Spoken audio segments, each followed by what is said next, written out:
Hi, Bhaskar sir. I can see you have joined in the live chat. Can you please accept my request? I guess there's some glitch. I'm sending you an invite again. Please accept the request.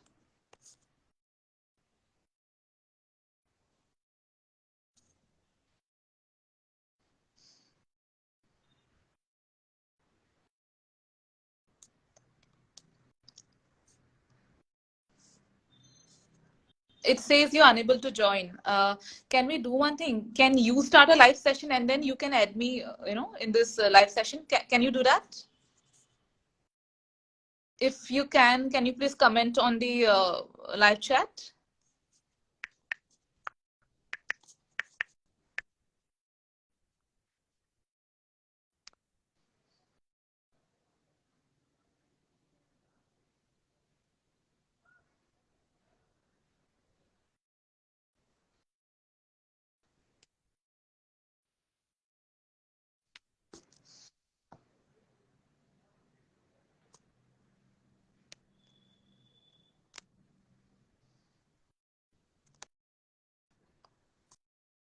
I think you have joined. Can you Hello. see? Yeah, yeah. Am I audible? Yes, you are audible. Am I? Yeah, you are. I think there's some issue with the network. Okay. Yeah. It might be because of the Bluetooth speaker, but yeah, if you can hear me, then we can start now. Yeah, yeah. I can pretty much hear you. I can pretty much. Okay. So, yes, sir, I had asked you about your journey. Like, I have read your book. I must say this is an amazing book, and I have requested my viewers to get their hands on this book. They must have this Thank book, you. and this will unlock a different perspective to their life. This will add a new perspective to their life. So, yes, from your mouth, can I ask you about your life's journey? Can I ask you about how did you get inspiration to write this book? Because writing about your personal story can be a very painful thing because it lets you relive the moments again. It lets you relive the memories again. And our human body is so intelligent. Each and every cell recognizes and remembers the trauma, and to kind of relive again those painful trauma is one of the most difficult tasks. So how did you conquer the fate and the belief system that you can write a book about your personal journey? Yeah, you're absolutely right. It has been pretty difficult, but at the same time, it has been a pretty cathartic experience of writing the book because during my long periods in the hospital, So uh, Kapish, I got a lot of time to reflect on the things as they happened. But writing the book actually helped me in structuring those reflections. And you're right, it is very difficult to relive those trauma and also to to to let out to let the world know about some of the very intimate experiences which I had to write in this book. And in fact, now I'm quite glad that I was able to open up those things. I mean, things like which were quite embarrassing, like wetting the bed or not being able to control my bladder or not being able to have a normal relation in a marriage, those sort of things. But what really happened was, as you probably already know from reading the book, was that I was leading a pretty normal life with a decent lifestyle, as many would do. As a doctor, I've been practicing as a doctor for almost 20 years, yeah. and then I had to go for a relatively minor surgery called for a trapped nerve, for a procedure called foraminotomy, uh, which was meant to be just one night stay in the hospital. But as it happened, that the moment I woke up from the surgery, I just could not move my legs, and that kind of worsened over the next 3 4 days, and I was put on steroids. But as luck would have it, there was from the first of problems, which I won't go into details in medical terms, but basically I had to have a second operation after 4 days, but there was this delay of 4 days left me with a permanent disability, because of which I cannot walk without any walking aids, or I need a wheelchair for slightly longer distances. And then just 2 months after this happened, as I was going through my own scan, I found out that I had a tumor in my thyroid gland, which was actually missed by the doctors as they were concentrating more on the spinal cord. Right. So I had to have further surgeries to have my thyroid gland removed as well. So as you know, that there were two life-changing injuries, two life-changing events, which not just changed my life, but the life of my family and my near and dear ones as well. But maybe because of my constant interaction with patients over the years or having seen their sufferings, knowing that I am not the only person in this world who has now had to go through this sort of suffering. So that kind of almost gave me some sort of enlightenment. Of course, it didn't come through in one day. I had to go through the grief process, the feeling of frustration, feeling of anger, feeling, why it's me that has happened, what wrong did I do to anybody for this to happen to me, that sort of thing. But eventually, over a period of time, I kind of understood that there must be a reason behind everything, as it normally is, but it's not apparent at that particular time. But now, having 3.5 years of still getting used to the disability or not being able to do the things that I would love, but having met so many other people with so much suffering in this world, as I go through with my talks and things like that, it now feels almost like I have got a duty, I've got a responsibility to be a voice for these people who still have not found their own voice yet, or have not found the words to write yet. So now, in fact, more than my own suffering, it feels like I have to make sure that I do something meaningful, which will bring about some sort of awareness and awakening for the other people who have given up in life, maybe a bit too early. So that's how the book came about, and that's what my journey is all about. Totally, totally. So hats off for writing this amazing book and being so vocal about your experience without hesitating, with an intention to spread inspiration and motivation. I'm sure you have had a lot of challenges while writing the book. It's not an easy task. Sharing about your life's experience, as as you said, about your intimate experience, right from you wetting the bed, and then you the entire experience. It's not an easy thing, but you have done that, and kudos to that. More power to you. So, sir, after this, that takes me to the next question. We all know that trauma and grief, these things are something which we cannot explain in words. It's very hard to decipher them into words. It's a painful phase that one goes through post. Maybe it could be a trauma, it could be a health issue, or maybe it could be a relationship issue. But talking about health, since I would like to ask you, since you have seen both the sides, you have been a doctor, you are a doctor, and you have been a patient as well, and our body kind of remembers everything, and it's very hard for us to let go of our pain and let go of the trauma we have endured. So, and we all know that there are 5 stages of grief. These are like denial, anger, bargaining, and then sir, depression and acceptance. And I have been through all of those phases, and I can surely tell you that till the time I had reached to the level of acceptance, I had suffered a lot mentally. But once I could accept it, once the acceptance phase had come to me, things were pretty normal. I could see a change or shift in my body and in my mind as well. So, sir, I would ask you from a patient's perspective as well, because during such tough times, even though people and doctors tell us that be motivated, have your morale boosted, it's not easy because the situation is kind of very hopeless, and you see that things are not happening as per your requirement, and I can say that from a patient's perspective, the motivation level drops out.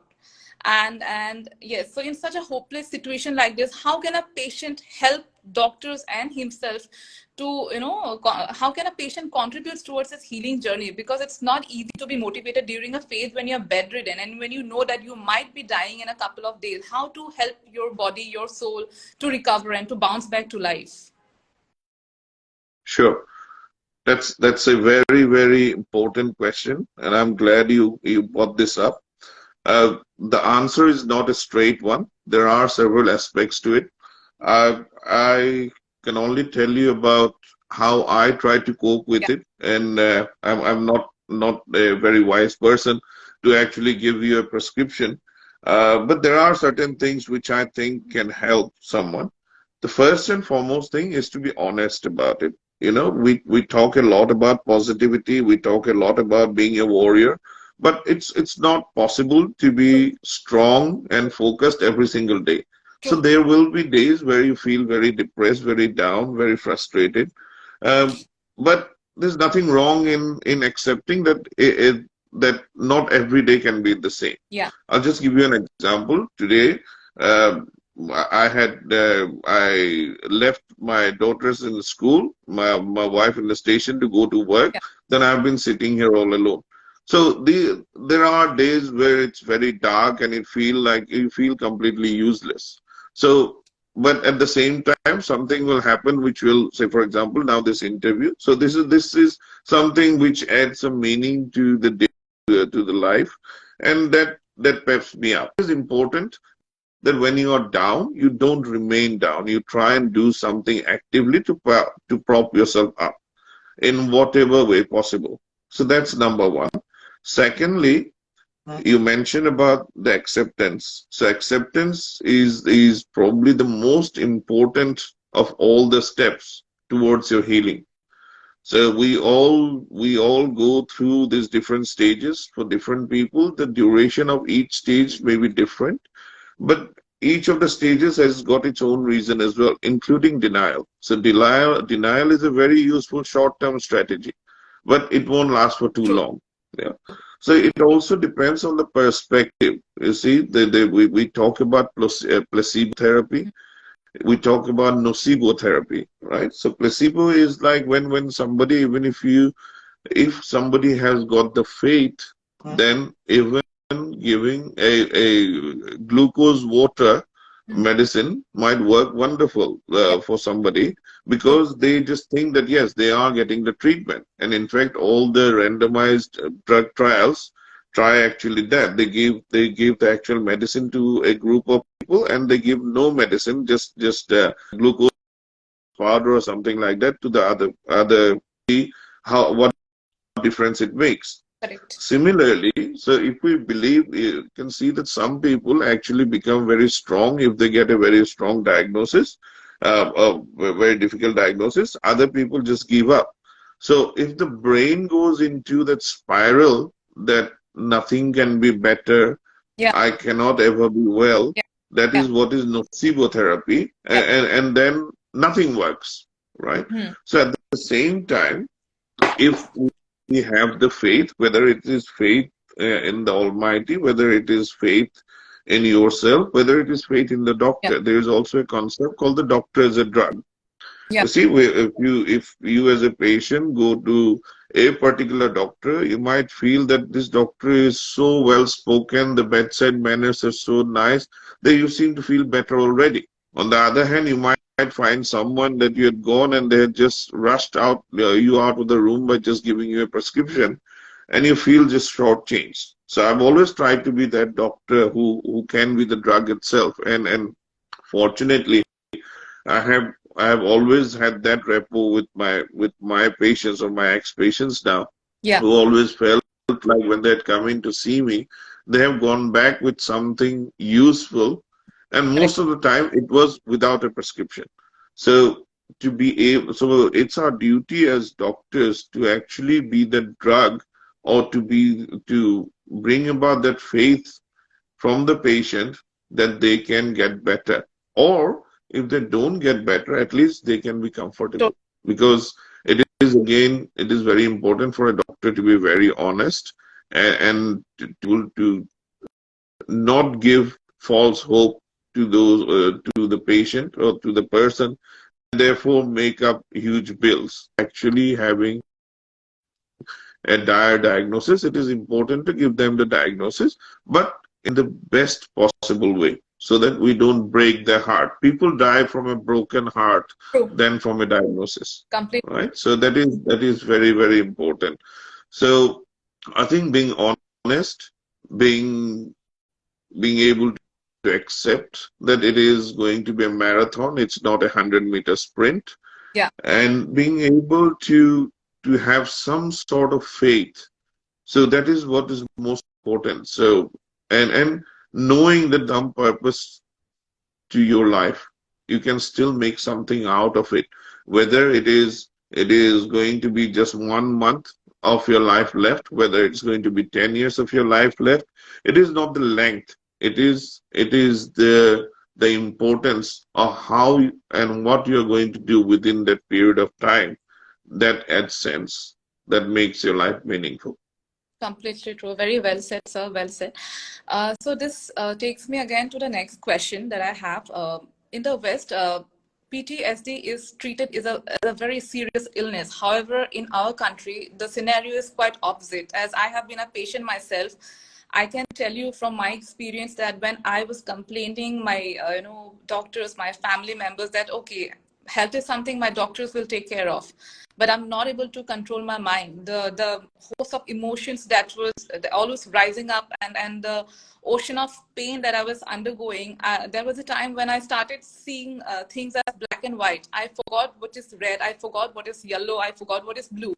So I was into severe and acute depression, and during that phase, I am not complaining, but yes, I did not get that kind of support that I was looking for. I wanted to have counseling, therapy, or maybe any kind of thing that could instill some kind of motivation in me. So yes, talking about our country, comparing it to the West, what's your take on this? Because I feel that not just your body needs treatment, but your mental state also needs some kind of treatment. And what's your take on this psychological treatments, or maybe counseling, or maybe this therapist therapy that is taken very seriously in the West? Of course, you're absolutely right. So PTSD is or post-traumatic stress disorder is very much a diagnosis which I think we are still trying to learn about the brain. So although there is a bit more acceptance and a bit more enlightenment in the West, so things are still there to reach our country. Having said that, there is an increased perception about these conditions. Okay. But in general, Indian people, because we face so much more in our lives, so we are generally much more resilient. Yeah. So therefore, uh, but on the other hand, this is brought about some social taboos. So like mental health is still quite a stigma. It is a stigma in the Western society as well, Yeah. but in India, it's much more of a stigma than what it is in the West. Yeah. So nobody likes to go to see a psychiatrist or a counselor unless and until they really have to, because they are then labeled as mental health Yeah. patient. So in terms of the PTSD itself, you see, and the depression, you see, there is a scientific evidence to what happens. So our brain has got a drug called serotonin, Yeah. and the serotonin is the one which maintains around that part of the brain which is called the hippocampus. So the levels of serotonin as a neurotransmitter in that brain that bring, well, for whatever reason, it brings in some positivity, right? It helps us in building our resilience. It helps us with having a better mood, a more positive mood. Now, we know in India, there have been actually more research done in our ancient Indian times and in our scriptures, which talks about various energy centers, which also brings about talks about depression, elation, and those sort of mood disorders. Now, help in maintaining those serotonin levels in the brain. That's what helps us in going through in treating depression, right? Now, Depression, again, can be of three types. So one is just the blues, just feeling blue on a particular day, pick yourself up. Then there comes the pathological depression, which can be mild, moderate, and severe. And then there is the severest form, which is psychosis, where people don't remember what's going on. They are completely out of control. Now, the treatment for each of them be by medicines, which we call as antidepressants, but you will know that in the recent years, there has been far too many prescriptions of antidepressants. In fact, America is worse off. There has been almost 500% rise in the prescription of antidepressants. Now, that doesn't mean that every single person needs antidepressant, Yeah. but that is the easiest way to prescribe a drug and get the patient out of the way. The more useful forms, but longer period, but which takes a lot longer and are much more expensive, are treatments of therapy, psychotherapy, right? Psychotherapy is there. There is counseling is there. So all of these things, CBT, cognitive behavioral therapy, that is also an important part in treating PTSD and depression or generalized anxiety disorders. But the resources are very few. Yeah. The people don't have that much of patience, because it take months for them to work. But they are much better treatments. And also, as I said, very few people would like to go and see a psychiatrist or a psychologist once a week for a year. So there are different. These are all the different obstacles. But I think what is important is that we need to be within ourselves, be receptive to all of this. So if we are receptive to all these encrypted clues that we're getting, then we don't necessarily need to go and see a trained counselor. You can get the same counseling by talking to a tree, by talking to yourself in the mirror, by talking to your friends, or maybe even by writing. In my case, it was just by writing or by painting. I mean, you are doing an amazing job with your paintings. So that is a form of counseling. That is a form of therapy. But you need to prepare your body and mind in a way that it actually gets the therapy through that. True. It is when we can have the faith on a stone to be our God, and we put all our faith into that. So why cannot we put our faith in our own body and in our own mind to get the counseling, to get the blissfulness from something which is within ourselves, and we don't have to go and pay somebody else for that. Completely true. Completely true. Thank you so much for answering so beautifully.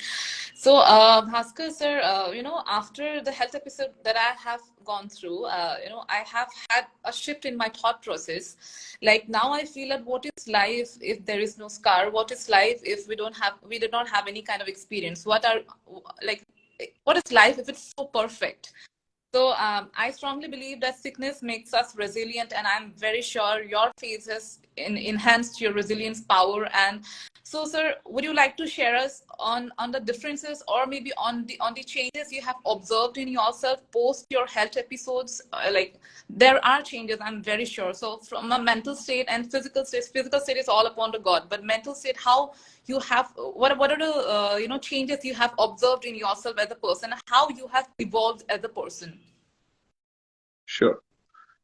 You see, sometimes it takes a disaster or a calamity to actually find out how strong you are.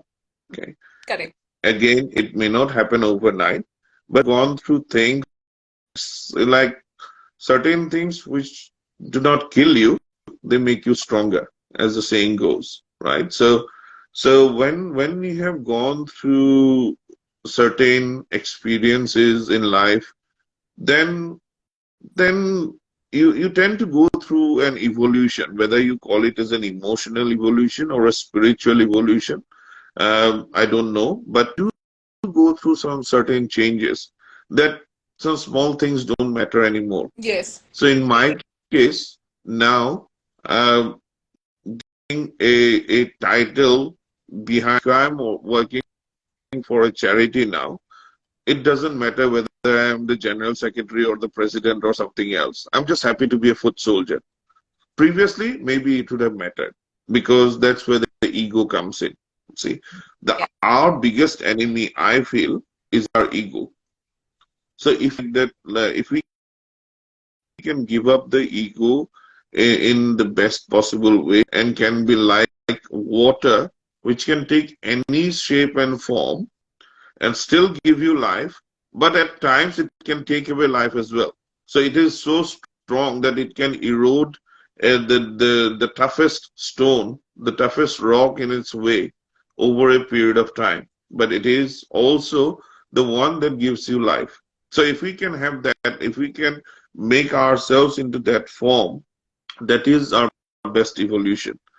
So what has happened that before my accident, before my life-changing injuries, I all I wanted to do was to see patients, make money, give the best to my family, give the best to myself, have the best car, have the best house, to whatever I can. But after all these things have happened, still money is still important for my family security. Yes, that is perhaps the uh, one aspect of disability that I haven't been completely able to accept. So I have accepted the emotional disability, I have accepted the physical disability. It's a financial disability which is still more difficult. But what is more important now for me is to actually look at the bigger picture of life. So these small things don't matter anymore. And it has called me a cripple. So previously I would have reacted. Now it doesn't matter anymore.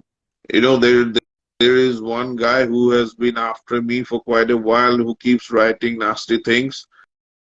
Previously I would have gone to that place, person up, or do something. Now I have learned to ignore because our energies are finite.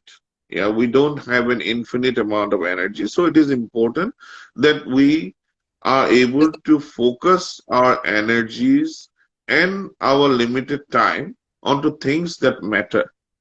So anger, yes, sometimes you do get a bit angry, but I don't have that anger anymore because I feel that, yeah, if what's the purpose of it all?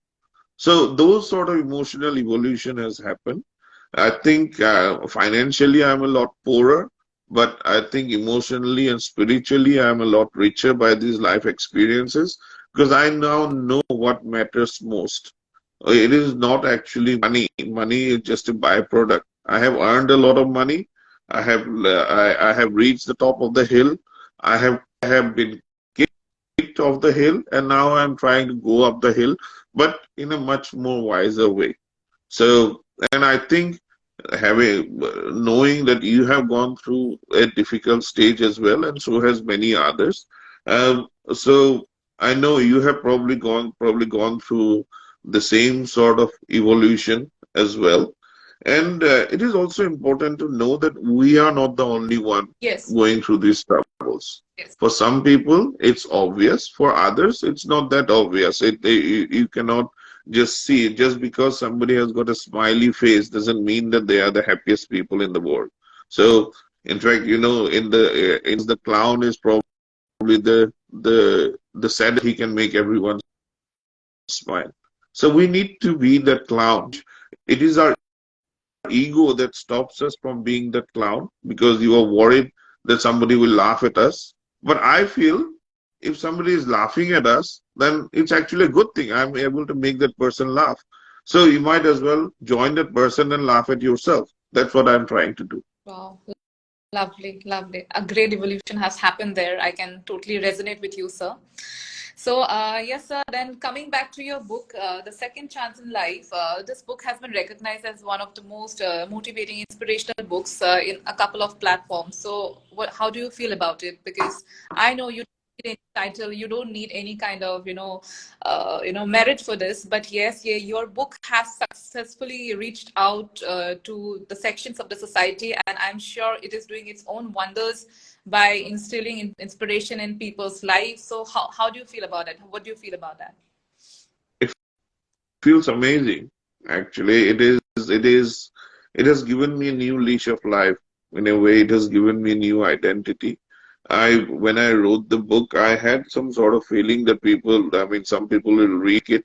I never in my wildest dreams had they expected this to become a bestseller in so many categories and across 27 countries. And Wow. now the book, which has been translated into Assamese by Utpala Kaur, and she has done such a fantastic job that I mean, there's so many people who have, on their own accord, written fantastic reviews about this book, and more than the reviews, it is about knowing that it has made a difference to their lives, knowing that it has given them a new perspective of life, knowing that it has made them smile, or I have been able to touch their heart. It's incredible. I have had I've had reviews or experience from places where I would have never imagined, or maybe if I hadn't had this trauma, I would have never reached those places. Some simple examples are there's one girl in Afghanistan, in Kabul, whose school was blown up by the Taliban because they didn't want the girls to study. And she said that she has read this book and she has found it so what shall I say, emotive and inspirational during her darkest hours, that she not just read herself, but she gave it to many of her friends. And then she realized that not everyone can speak English, so she has now taken it upon herself with her teacher to translate it into Persian, which is a Commendable. great honor. Yeah. So, so I have had people who have written to me that they had been contemplating suicide because they have been going through long-term illnesses, but having read this book, now they think that there is a reason to live. So these are I mean, these are something which goes beyond anything that words can describe. So yes, I'm very, very grateful to all my readers, and through this book, I have been invited to various places to talk about it, and I'm pleased that I think with every talk, I learn a lot more from the audience, from the person who is interviewing me. For example, this interview, I am learning as much from you and I'm hoping that I can also say, Of course. give something useful, some useful contribution. So this is almost given me a new leash of life, as I said, and hopefully, over a period of time, this will become even more popular. And I was really pleased actually when the publisher of the Assamese book, Mr. Jogi, he said that this is one book that I don't think I need to promote or spend money on. Yeah. It might take a little while, but it will become a classic. So that was a great thing. He completely true. He totally said it. He said his heart out. And yes, when I was going through this book, I realized that this is not only me. It's not only me. There are a lot of people who have endured a tough phase. Yet, from every person's journey, I can say that a lot of people has tried to come out victoriously, including you. And there are a couple of other people that I've recently spoken to. They have also shared about their journey, and it's a blissful feeling to know that we do have a power inside us. The moment we give up, things go dark. But the moment we decide to rise up, to shine on again, and to rise up from the fall, a miracle happens. And that kind of, this miraculous journey of yours, I'm sure it has, instilled everyone's mind with hope and motivation and belief. So thank you so much for this, for answering this question again. Now, I have a very, I read in a book that you have two pets, and those pets, they were like healing mechanisms. They had acted as a healing partner in your healing journey. I also have a pet. The name of my pet is Bella, and I call her my furry therapist. She has been extremely instrumental in my healing journeys, and I kind of read in a book that you need someone to help you emotionally evolve during such phase. So yes, I tried to look for a pet, and this baby, this pet was actually born for me. I believe that she was born for me, and she has drastically changed my life. So what would you like to share about your pets? And then would you like to recommend other people also, if they are going through such kind of journey, such kind of phase, should they think of this as well? Yes. I I mean my pets, they're with me all the time. So one of them is just here, sleeping next to me. What's The other one, I'll show you. I'll just turn the camera around, Yeah, yeah, and there she is. So they are with me all the time, you know. So it is, and it is by virtue of them actually that I have reached to where I have, and the pets are wonderful, wonderful. it's the So I don't think anything can be purer than the love they give you. It does not necessarily have to be a dog, but I think any sort of pet, any sort of animal, actually, we call ourselves humans as the most evolved in this universe. But I feel that I our animals, these animals are much better than us. If the all the animals die in this world, the earth will probably last on for a couple of months. If all plants die in this world, the earth will probably last for a couple of days.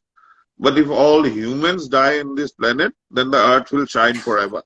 Because true, that is that true. is the way we humans are, because we are all in cutthroat competition and always trying to show ourselves as better than the other, sort of thing. So I would definitely recommend pets, because they are not just your healers, they are your best friends, they are your most loyal friends. You can talk to them, you can pet them, and there is actually medical evidence Yes, that just their touch, their licking, and their fur and everything has got a therapeutic effect totally on people. I have seen one thing in the West here, that there are so many very elderly people. They are living just for the sake of their pets. Most of them have got dogs or cats, and the only purpose is to make sure that the dog eats on time, or they goes out for a walk, that sort of thing. I've seen people walking on their Zimmer frame with the dog by their side. So that is the biggest companion. So I think it is really important, having a pet. And I've also seen that is having a pet is probably one of the very few things which can take your child off the phone screen. Because that's what I've seen with my daughters as well. So if you really want them to give something, some sort of emotional bonding and everything, having a pet is really useful. very much. And I personally believe that any person who don't like animals, I find them hard to be trusted. So I can't trust that person. So I think overall, I would suggest that yes, do try a pet. You might find it hard initially. You may think that you may be worried, or you may be scared of a dog or something. But the moment you get to know that, they will help. And in my case, it is my shadow, as I've named him. He's actually like my shadow. He's the one who kind of diagnosed my cancer in the first place. And being a he's a rescue dog, but I always say that more than me rescuing him, he has rescued me. Totally agree. Totally agree, sir. I totally feel that, pets are more evolved than us. Their cerebral capacity is much more higher than us because they don't dwell in the past. They don't think about their future. All they do is live in the present, and they enjoy the present, and they make the most of their lives by living in the present. We humans, we kind of spiral with the fact of going back to the past, and then, thinking about the future, which is unknown to us. We don't know about future, right? We don't know what's there in future, but all we can do is work towards our present and create a present which leads us to tomorrow. So I have learned a lot from my puppy, and I'm sure you have too. So, sir, now this takes me to your next question. So, sir, yes, you have undergone such a gruesome phase in your life. I'm sure your family has equally been a part of that journey. How did your wife cope up to it? How did your children cope up to it? Because I am sure it was very difficult for them to realize that their father, who was walking a few days back, now he might not be able to walk, he might not be able to take us to the malls to shop, maybe for shopping, or maybe he might not run with us, he might not play football, volleyball with us. So how did they cope up with this? Well, actually, this is where I get a bit emotional because, as you said, it is much more difficult for the family members or your near and dear ones. Because we, when I fell ill, I was fighting my battle. Yes. But or when you were unwell, you were fighting your battle. But our loved ones, they have been fighting on our behalf. So it is much more difficult for them. Um, I've seen, I mean, I'm only here because the way my family has supported me, my wife has supported me 3 years down the line. So she has been the one who has been working full time in her job. And I must say her company has been really good and they've been really supportive. But she has also been looking after me, after my children, after my daughters and everything. Um, so she had to take much more responsibilities. And one thing I mentioned is like, the family is like a car and it has got only one driving seat. So it was important for me to understand that now is the time to hand over the driving seat to her. And she has gracefully accepted it.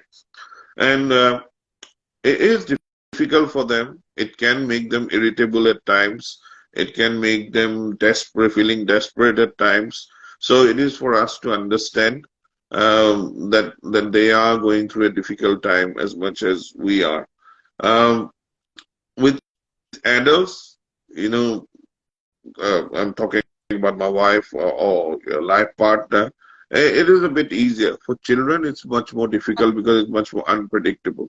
So when this happened, my elder daughter was 13 and my younger one was 9. And I I had during my stay in the hospital, I had asked them not to come and see me more than once a week. It was difficult not seeing them, but actually getting to meet them was even more traumatic because it was traumatic for them, it was traumatic for me as well. So I'd asked them not to come or come as less as possible.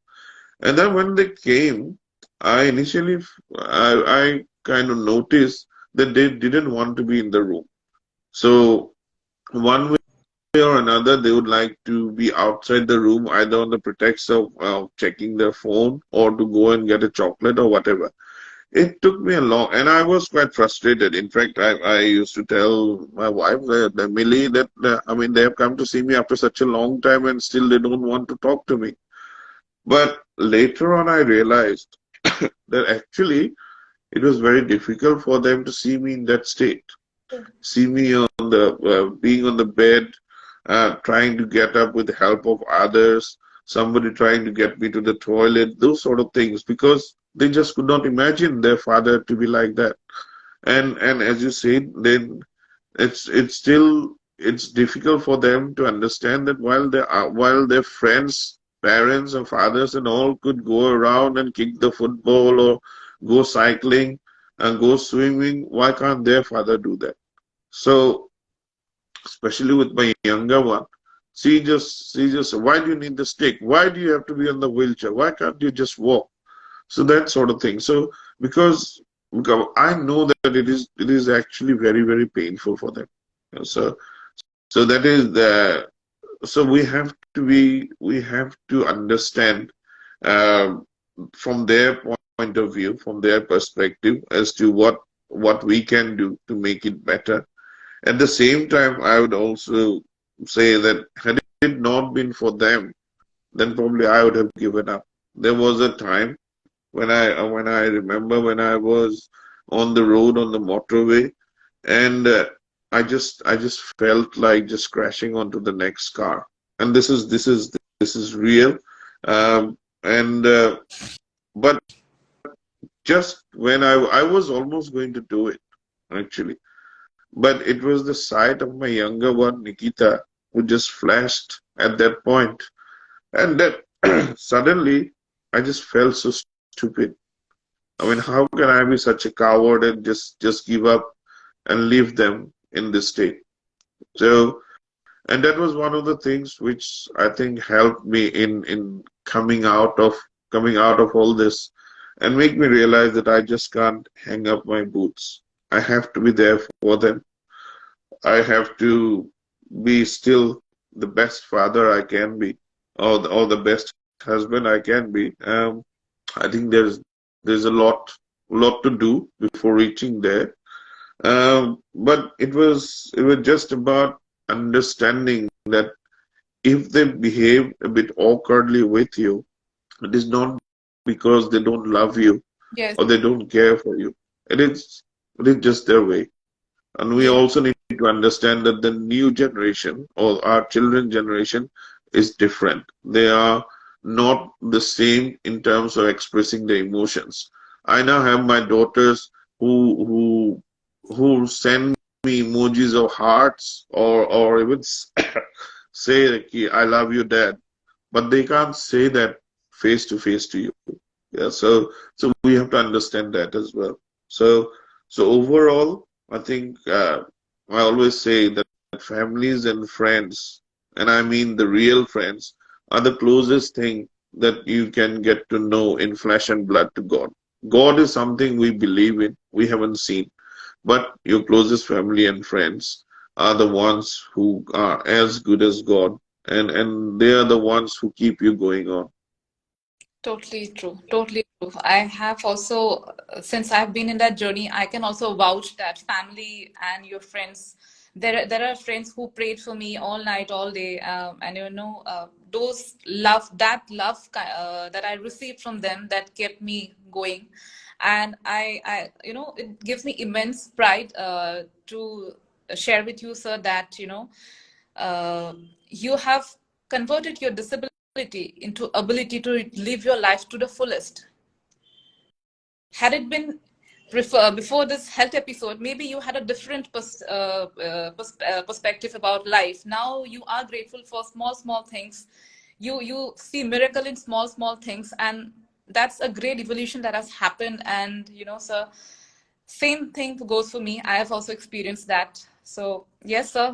Now, I would also like to ask you one more thing, sir. So can you tell me, like we all are. I strongly believe, as a person, we all have a healer inside us. However, we seek the healer outside, and but there is a healer inside us. Do you feel that we can be our own healers, and we can curate our own healing techniques, or our own modules to help ourselves heal, or maybe recover, or maybe to rise up again if we have had a bad experience in our life? Of course, yeah. So answering your first bit first. So before this accident happened, just like everybody else, I was in a never-ending rat race. Yeah, with no finishing line. So as I said, um, just earning money, and I was earning pretty decently actually, and by many people's standards, I almost became like a case study as to an immigrant coming to another country and earning and setting up businesses, running 5 clinics, that sort of thing. But that was what my life was limited to: earning, spending, going on holidays, trying to give the best to my family, that sort of thing. But now things have moved beyond that. So what my vision was, because you see the eyes can only see what your brain knows, or what your brain can perceive.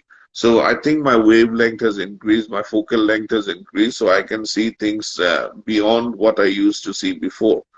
And in terms of the healing, uh, yes, of course, there is actually, it is the healer inside us that does the healing. Hmm. The outside is just the medium, Medium. right? So it is, unless and until you want to heal or you want to get better, nobody else can make you better. The Completely. other that, yeah, and it is again a process. It does not happen overnight, but it is, once you learn that things are going to be a bit different now, that especially in terms of disability, you would need a new car, you'd need a disabled friendly car, you'd need a new house and all that. But I kind of realized that what is most important to change is my mindset. It is being able to live with that disability and try to make the best out of it. It is not about crying every day that I'm disabled, I'm this, I can't do that. Because there are people worse off than me. I've still got the legs, they don't work, but there are people who have got amputated legs. Right? So it is about knowing that there is somebody worse off than you. It is about accepting the fact that things will be different. And it is about trying to make the best out of that adversity. As I say in my book, um, turning adversities into opportunities. But there is a reason behind it all, and there is a reason why this has happened. And it is if we take that as something of a blessing in disguise. I know it's very difficult to understand when you've been beaten down upon, and then it is very difficult to say that this is a blessing in disguise. But actually, there must there must be reason behind it. And that is what I've tried to do. That is what I've tried to make the most of.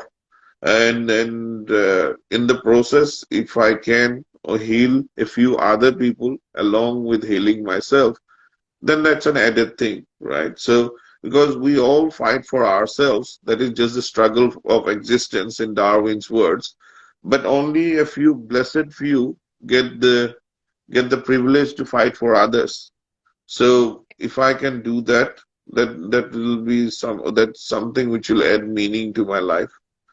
And as I said, it is we only have a finite amount of time and a finite amount of energy.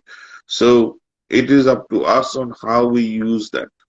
Now you see, when I didn't have this, I had no urgency to live my life.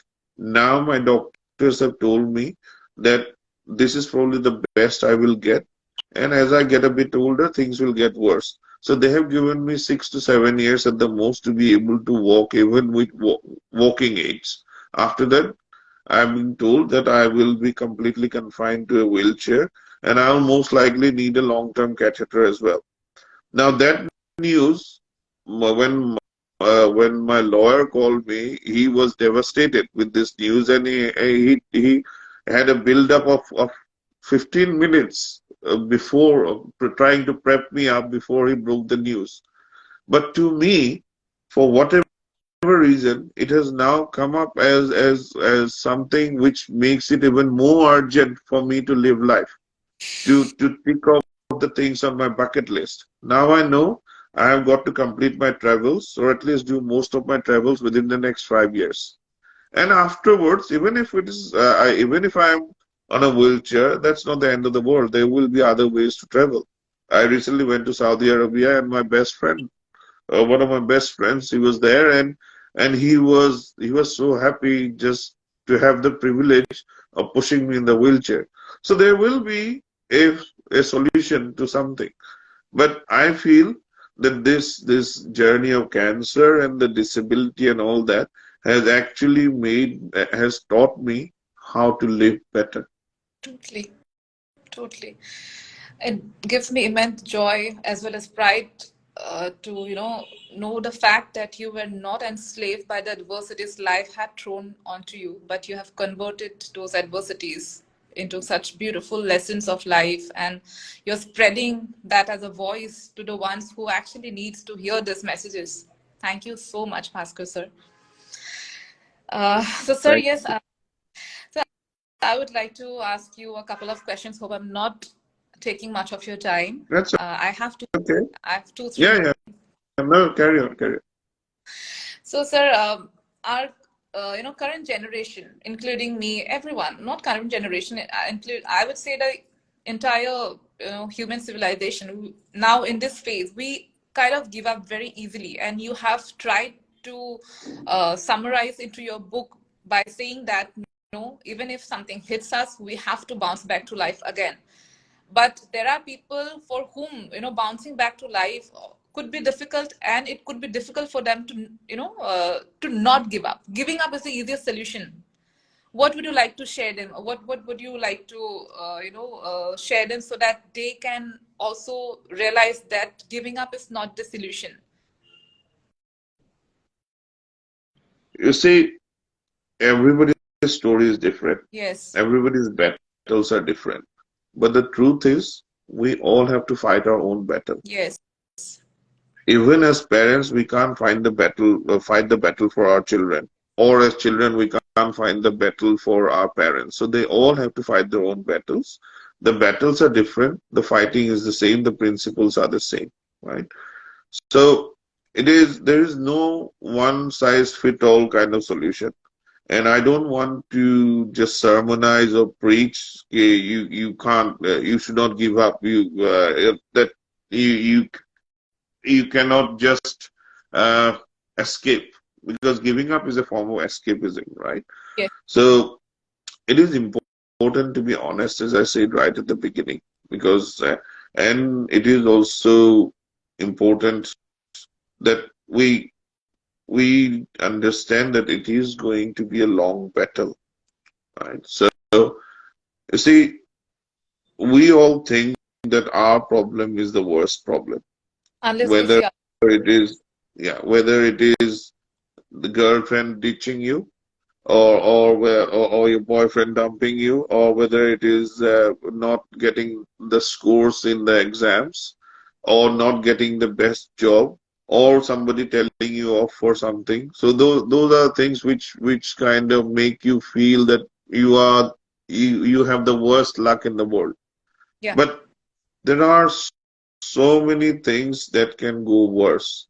Our books only teach us how to pass those exams in the exam hall. It doesn't teach us how to pass the exam in life.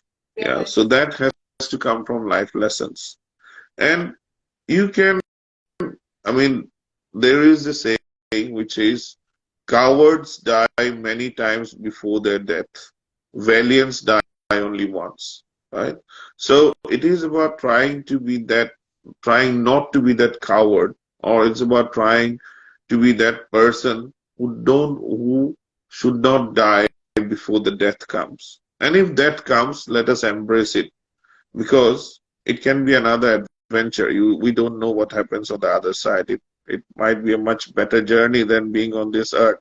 So why worry about death? Why worry about those sort of things that we don't even know about? What is important is to make the best of what we have got in this life. You mentioned about the past and the present. So what happened yesterday is history now. We can't change it. What's going to happen tomorrow is an imagination, is an expectation. We don't know if that's going to be fulfilled or not. What matters most is this point in time, the point where I'm sitting here talking with you across a different time zone, across different geographies, right? So this is the only truth. So why not make the most of this truth? Why not make the most of this reality? The rest, we can do only our bit, but there is probably already a painting that's already being done for us. There's all the mathematical calculations are done for us, but we can only try and be the best joker that we can be. The world's a stage, as Shakespeare said. Yeah, the world's a stage, and we all are characters. So why not try to be the best character in there, and make other people smile because of you if you can, and leave the rest to the Almighty above. Yeah, so you can't fight nature. That's what mankind always tries to do, fight against nature. That's all about, artificial intelligence and all that. So we're talking about artificial intelligence, which is good, but why not try and make our own intelligence better? So true, so true. Beautifully said. Of course, the universal intelligence has had already designed our paths, designed our life. We are just characters and we need to perform our best till the time we are here and make the most of our present, live our lives along with our families, our friends, and spread positivity as much as we can. Beautifully said, sir. So, sir, may I ask you about your vision? I am sure, this situation has not bogged you down and you are constantly planning something or the other, and that's has kept you motivated enough. You are doing so much for the society, for the people around you. And yes, so what are your plans for the coming future? Well, one thing I have learned is that you might have as many plans as you want, but it is important to know that those plans may not come true. Yes. So what is more important is to have a contingency as to what happens if your plan doesn't go through, what will you do next? So yes, I hope that the book will be read more. I hope that I will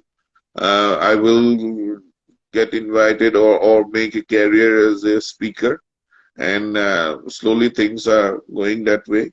Previously,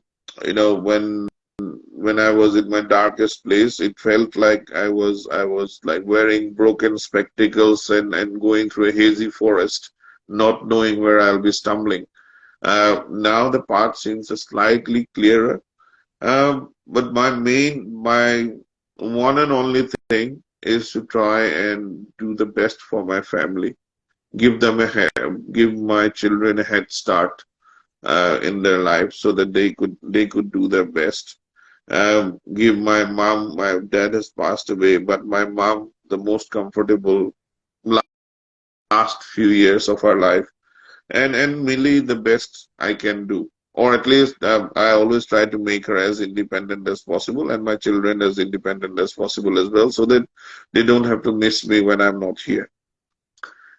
In terms of other plans is I hope we can still carry on having a decent enough lifestyle, even though the income is less than one-fifth of what it used to be. But I'm sure something will work out one way or another. So I'm trying to do my best as a mentor for several startups, and in the process, I'm learning a lot from them as well. And yeah, I mean they have also helped me in different ways, not always monetarily. So I'm hoping that I'm able to spread my message of positivity, but also raise awareness about disability, about cancer, and most importantly about living life.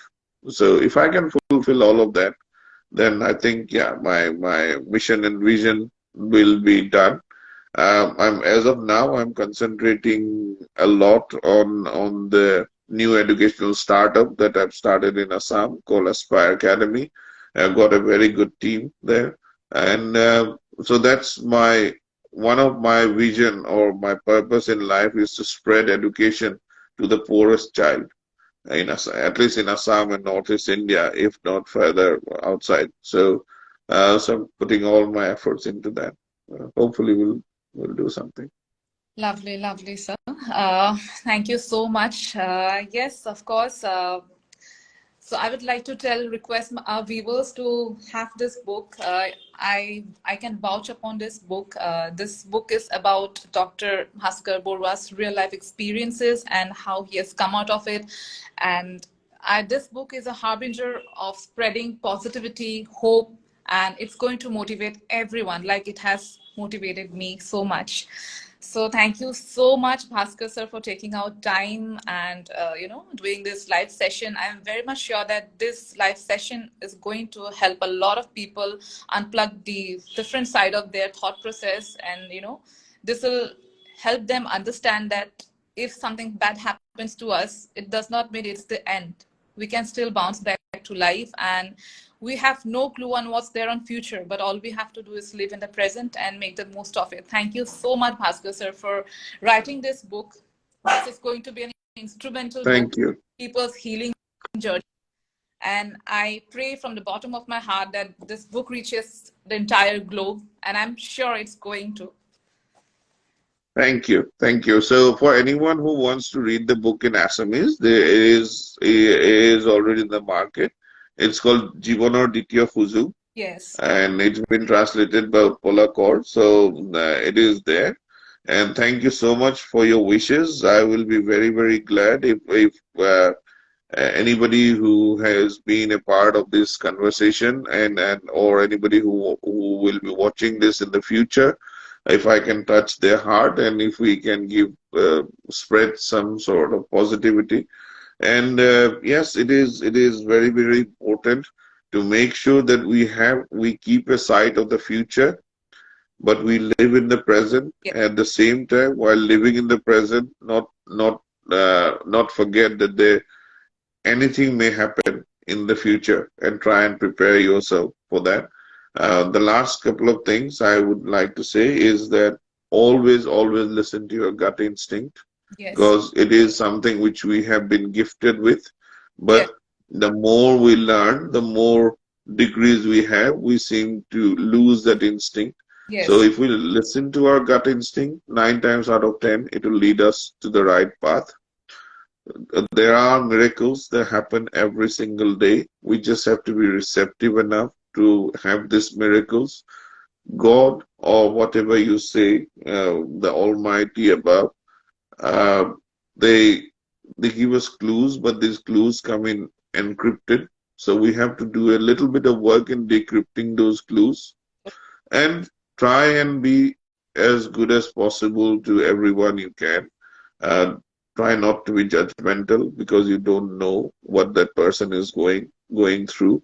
Um, it is very important, very easy to pass comments, be judgmental, and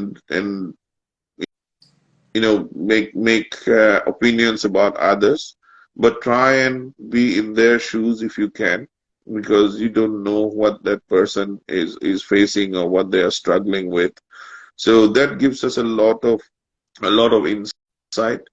And people like me, people like us who are deemed as disabled, so we don't need your sympathy. What we need from you is empathy. And if there is more empathy in this world will be a better place to live in. So we all talk about heaven and hell and all that, but it is up to us to make this life and this place that we live in the best heaven that is possible.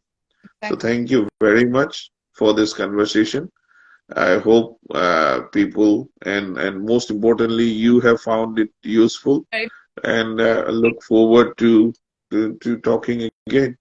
definitely, sir. Definitely. Looking forward to connecting again. And thank you so much for, opening your heart and being so vocal about your experience and without hesitating, sharing about your life journey. And this is surreal. This is surreal to be connecting to you, learning about your journey and being able to resonate with you, your journey. And thank you so much to our viewers for taking out your time, and whoever is going to come after this, whoever is going to watch the video later, thank you so much in advance. I'm sure you're going to take some kind of knowledge from this video, and you can use this in your life, daily life. And please, everyone, stay motivated.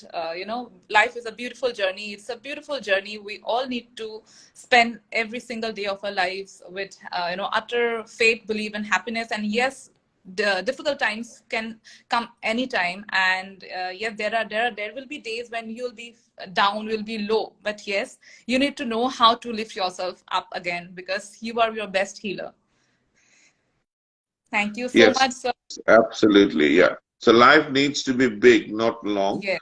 And you won't believe it. Since being a child, my favorite movie was always Anand. I don't know if you've seen that movie, which is Rajesh Khanna, and and as luck would have it, my own movie, my own life has become something of that movie. So yeah, so life needs to be big, not long. So let us make the best out of this. Totally, sir. Totally. Thank you so much, sir. We will again connect soon. And viewers, please get your hands on this book. This book is available in all the e-platforms like Amazon, Flipkart. And yes, whoever wants to have this book, you can also reach out to me. Also reach out to Bhaskar, sir. He's there in Instagram. He to revert to you if you have any question basis his book. So thank you so much, Bhaskar sir. We'll connect again. Thank you so much again. Thank you, viewers. I'll be signing off now and I'll be publishing it. I'll be sending you a collaborative request so that you can collaborate on the video and then we can publish it. Okay. Thank you very Thank much. you so much, Thank you. sir. Have a great day ahead. Thank Take care. thank you. Bye bye. Bye bye. Bye-bye.